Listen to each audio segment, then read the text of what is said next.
फिर हमारे पास क्या है भाई, chemical properties. We have the chemical properties of what, ethene. Chemical properties है इथीन की, यहाँ पे क्या होती है, तो फर्स्ट हमारे पास क्या है, हाइड्रोजिनेशन। हाइड्रोजिनेशन का मतलब क्या होता है, एडिशन ऑफ H, हाइड्रोजन का एडिशन हो रहा है। द प्रेजेंस ऑफ निकल हमारे पास एक हाइड्रोजन यहाँ लगता है, एक हाइड्रोजन यहाँ बनता है, तो इथीन से क्या बन जाता है, इथेन। ये हमने इथेन की प्रिपरेशन में भी पढ़ा था, अगर आपको याद, ठीक है। अच्छा, ये हमारे पास क्या हो गया, प्रिपरेशन ऑफ, प्रिपरेशन हो गई इससे किसकी, इथेन की, फ्रॉम इथीन टू इथेन, ठीक है। इसके बाद हमारे पास क्या है, halogenation. We have halogenation, addition of chlorine, bromine, iodine, कुछ भी हो सकते हैं। यहाँ पे हम इस्तेमाल कर लें क्लोरीन, एक स्पेसिफिक वजह है मैंने ब्रोमीन इस्तेमाल करें, एक स्पेसिफिक वजह है मैंने ब्रोमीन क्यों यूज़ किया। इथाइलिन के अंदर हम जब ब्रोमीन ऐड करते हैं, ठीक है ना, हम जब ब्रोमीन ऐड कर रहे होते हैं इथाइलिन के अंदर, तो ब्रोमीन का जो होता है वो ब्राउनिश रेड, रस्टी कलर सा ब्राउनिश रेड कलर का कलर होता है, किसका, ब्रोमीन का, ठीक है। तो ये हमारे पास एक ब्रोमीन यहाँ पे लगता है, ये ब्रोमीन यहाँ पे लगता है, तो ड्राई ब्रोमीन इथेन बन जाता है, जो क्या होता है, कलरलेस होता है, ठीक है, क्या होता है, कलरलेस होता है। तो ये हमारे पास क्या हो जाती है, हेलोजिनेशन, ब्रोमिनेशन। अगर ब्रोमीन लग रहा है तो ब्रोमिनेशन, क्लोरीन लग रहा है तो क्लोरीनेशन, आयोडीन लग रहा है तो आयोडीनेशन। अच्छा, ब्रोमिनेशन और क्लोरीनेशन दोनों हमारे पास रूम टेम्परेचर पे होती है। आयोडीनेशन थोड़ी मुश्किल होती है, तो हमें इसके लिए इथेनॉल इस्तेमाल करना होता है एज अ कैटलिस्ट। अच्छा, bromination as a distinguishing test between alkenes and alkanes, हमारे पास हम ब्रोमिनेशन को एज अ डिस्टिंग्विशिंग टेस्ट भी इस्तेमाल कर सकते हैं। For what, for distinguishing between alkenes and alkanes. Distinguishing test का मतलब क्या है, डिस्टिंग्विश करना, दोनों में फर्क बताना। अब ये फर्क बताना किसके, with the help of chemical reaction. आपके पास अगर दो टेस्ट ट्यूब में, एक में अल्कीन है एक में अल्केन है, तो आपको तो नहीं पता ना, उसके उसका कोई उसके ऊपर लिखा हुआ तो नहीं है ना कि मैं अल्कीन हूं अल्केन, ठीक है, आपको नहीं पता।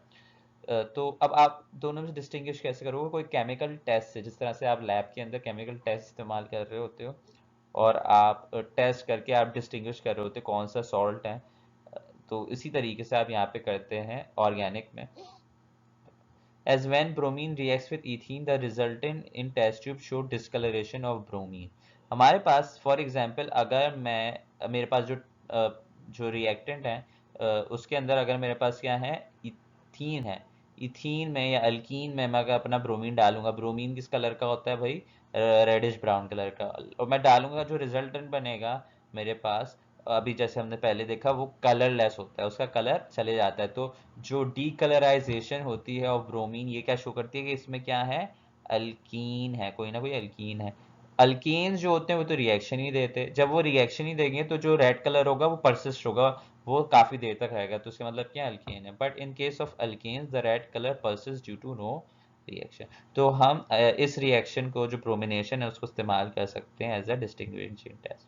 अच्छा, मैकेनिज्म थ्रू विच एडिशन हो रहा होता है। अच्छा, ये जो मैकेनिज्म मैं पढ़ाने वाला हूँ, ये मैकेनिज्म मेरे पास ब्रोमिनेशन के लिए भी है, मेरे पास जितने भी आगे जाके एडिशन रिएक्शंस होने वाले हैं, किसके अंदर भाई, इथीन के अंदर, अल्कीन्स के अंदर, सारे के सारे थ्रू दिस मैकेनिज्म होता है, ठीक है। अच्छा, जब मेरे पास CH2 आता है, तो यहाँ पे जो ब्रोमीन Br2 होता है, इनके अंदर होता है कोवलेंट बॉन्ड, आपको पता है सिंगल कोवलेंट बॉन्ड होता है। लेकिन जैसे वो करीब आते हैं तो इंड्यूस डायपोल, डायपोल बन जाता है। आपको पता है दोनों जो ब्रोमीन होते हैं, इसमें क्या होना चाहिए, क्या होना चाहिए हमारे पास, शेयरिंग ऑफ इलेक्ट्रॉन होती है, टू साइडेड शेयरिंग है। तो जो शेयर्ड इलेक्ट्रॉन है वो रिवॉल्व करने चाहिए बराबर वक्त के। लेकिन हमारे पास होता क्या है, जब ये करीब दो रिएक्शन हो रहा होता है, तो हमारे पास इंड्यूस की जाती है, इसके ऊपर डायपोल बन जाते हैं, कि एक ब्रोमीन जो होता है वो इलेक्ट्रॉन अपनी तरफ ज़्यादा कर लेता है, उसके ऊपर पार्शियल नेगेटिव और पार्शियल पॉजिटिव हो जाता है। तो जी डबल बॉन्ड होता है, क्योंकि इसके पास डेफिशिएंसी ऑफ इलेक्ट्रॉन होती है, और इसके पास जो होती है वो ज्यादती होती है, तो ये क्या करता था, एक से बॉन्ड बना लेता है। अच्छा, ये डबल बॉन्ड यहाँ शिफ्ट होता है, तो हमारे पास ये जो ब्रोमीन है, इसके पास चांस होता है क्या वो इसके साथ बॉन्ड बनाए या इसके साथ बॉन्ड बनाए, ठीक है ना। तो ये हमारे पास कुछ इस तरीके की सूरत हाल होती है, कुछ बीच की सूरत हाल होती है, ना ब्रोमीन ने इसके साथ बनाया होता है ना इसके साथ, अभी ये बनाया हुआ नहीं होता, ठीक है ना। तो हमारे पास क्या होता है, बाद में क्या होता है, ब्रोमीन क्या होता है, जब इससे बनाता है बॉन्ड, तो जो इससे बॉन्डेड इलेक्ट्रॉन होते हैं, क्योंकि इसके पास डेफिशिएंसी है, हमारे पास यहाँ पे जो ब्रोमीन था उसके ऊपर जो प्लस है इसके पास डेफिशिएंसी है, तो वो जो इलेक्ट्रॉन इससे क्या कर लेता है, खुद छीन लेता है और इससे बॉन्ड बना लेता है। अब इससे छीन लेता है तो उसके ऊपर क्या चार्ज आ जाता है भाई, चार्ज आ जाता है इसके ऊपर प्लस का, क्योंकि इससे जो है इलेक्ट्रॉन छीन लिए गए। जब इसके जैसे इसके ऊपर प्लस का चार्ज आता है, जो हमारे पास ब्रोमाइड आयन होती है सॉल्यूशन के अंदर जो वहाँ पे होती है, ये वाली जो ब्रोमाइड आयन होती है इससे बॉन्ड बनाती है और हमारे पास इस तरीके से रिएक्शन कंप्लीट हो जाता है। तो ये एडिशन है मैकेनिज्म, ये मैकेनिज्म है एडिशन का, और ये हर किसी में हमारे पास आगे जाके यही हो रहा होगा। मैं बार बार रिपीट नहीं करूंगा, मैंने ब्रोमिनेशन का एक दफ़ा पढ़ा दिया, तो बिल्कुल यही सब हमारे पास आगे एडिशन के अंदर इसी तरह से हो रहा होता है। अच्छा, हमारे पास क्या है, hydro halogenation, addition of HX, ठीक है। हमारे पास हाइड्रो हेलोजिनेशन होगी कि इसके अंदर HX होगा, ठीक है। H और Cl है हमारे पास, ऑब्वियसली एक जगह H लगे एक जगह आके Cl लगे, तो हमारे पास अच्छा मैकेनिज्म बिल्कुल उसी तरह से जैसे मैं अभी पढ़ा के आया हूँ आपको, ठीक है ना। इसके बाद हमारे पास क्या है, रिएक्शन ऑफ हाइपोक्लोरस एसिड, हमारे पास हाइपोक्लोरस एसिड हमारे पास होता है। हाइपोक्लोरस एसिड क्या होता है, HOCl, hypochlorous acid. Hypochlorous acid जब हमारे पास ऐड होता है इथाइलिन या इथीन, तो हमारे पास एक जगह जाके OH लगता है, एक जगह जाके Cl लगता है, तो हमारे पास क्या बन जाता है, कुछ इस तरह का, एक जगह Cl और एक जगह OH बन जाता है।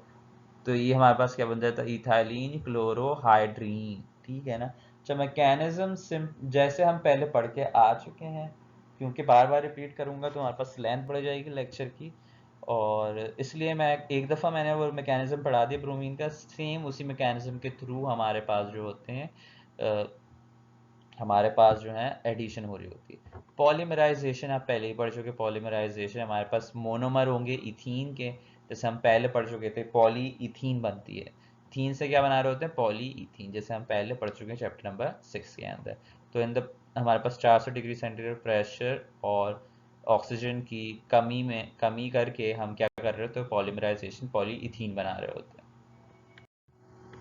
अच्छा, फिर हमारे पास क्या है, सल्फ्यूरिक एसिड, हमारे पास reaction with sulphuric acid, that is the hydration. हमारे पास H और OH लग रहा होता है किसके ऊपर भाई, हमारे इथीन के ऊपर, इथीन से बन जाएगा क्या, इथेनॉल, ठीक है ना। अब होता क्या है हमारे पास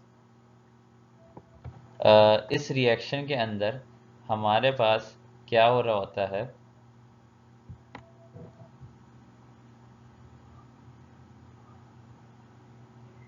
हमारे पास यहाँ पे जैसे का अप्रोच होता है हमारे पास, इसके ऊपर क्या आता है, पार्शियल पॉजिटिव चार्ज आ जाता है, और इसके ऊपर क्या आ जाता है, पार्शियल नेगेटिव चार्ज, सही है ना।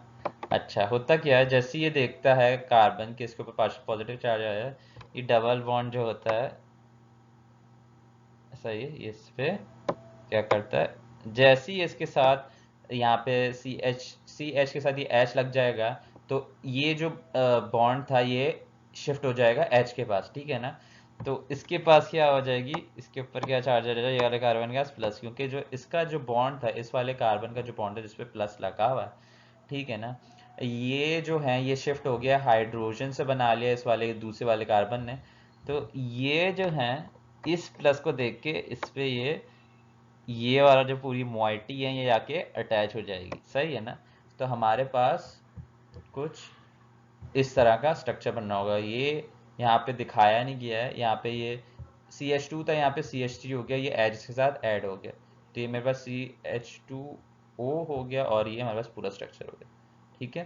तो ये जो हमारे पास स्ट्रक्चर होता है बहुत अनस्टेबल होता है, काफ़ी ज़्यादा मेरे पास ये क्या होता है, अनस्टेबल होता है मेरे पास, सही है ना। इसके बाद मेरे पास यहाँ पे क्या होता है, ये H2O होता है मेरे पास।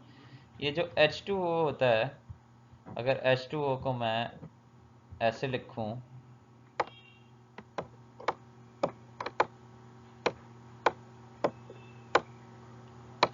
H2O को मैं कुछ इस तरीके से लिखूं,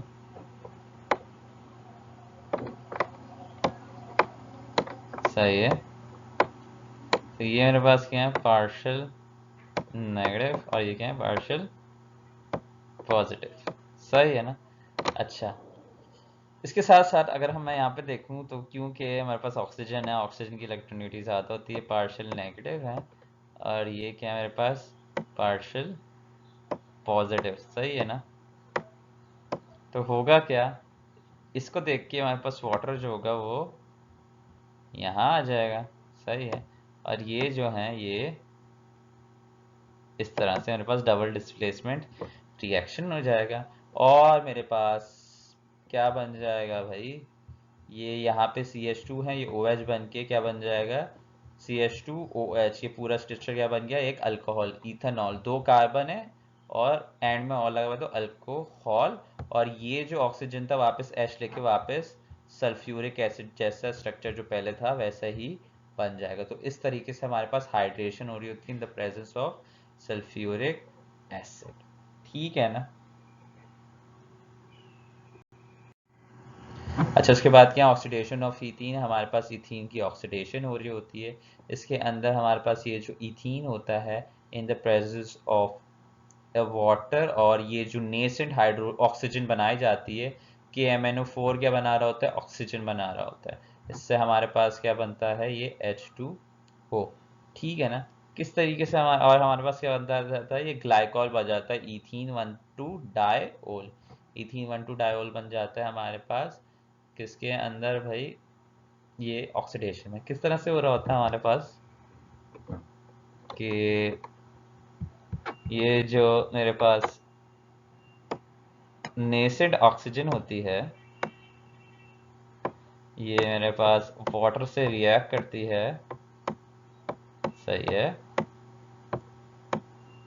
और मेरे पास बनाती क्या है, हाइड्रोजन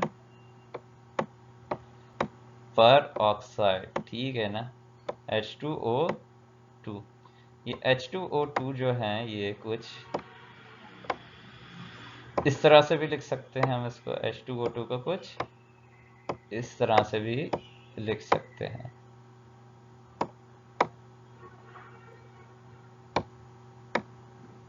ठीक है, कुछ इस तरह से भी लिख सकते हैं। और हमारे पास जो है ये अटैक करेगी किस पे, मेरे डबल बॉन्ड पे,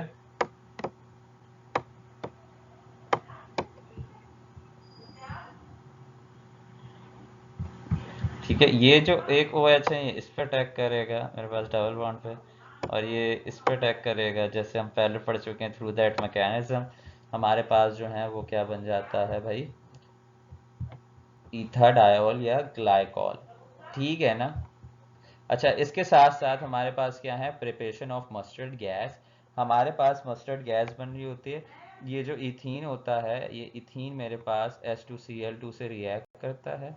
अच्छा, ये जब दोनों रिएक्ट करते हैं तो इसका कोई स्पेसिफिक मैकेनिज्म है नहीं हमारे पास, तो इससे हमारे पास क्या बन जाती है, मस्टर्ड गैस बन जाती है, मस्टर्ड गैस बन जाती है, और ये सल्फर अलग हो जाता है। तो ये मस्टर्ड गैस जो होती है वॉर में इस्तेमाल होती है, हमारे पास वर्ल्ड वॉर में इस्तेमाल हुई थी, जो कि हमारे पास क्या कर रही होती है, हमारे पास ये जो जिस स्किन से, और ये हमारे पास अगर रेस्पिरेटरी ट्रैक में एंटर हो जाती है तो ये ब्लिस्टर्स छाले पैदा कर रही होती है पस वाले, सही है।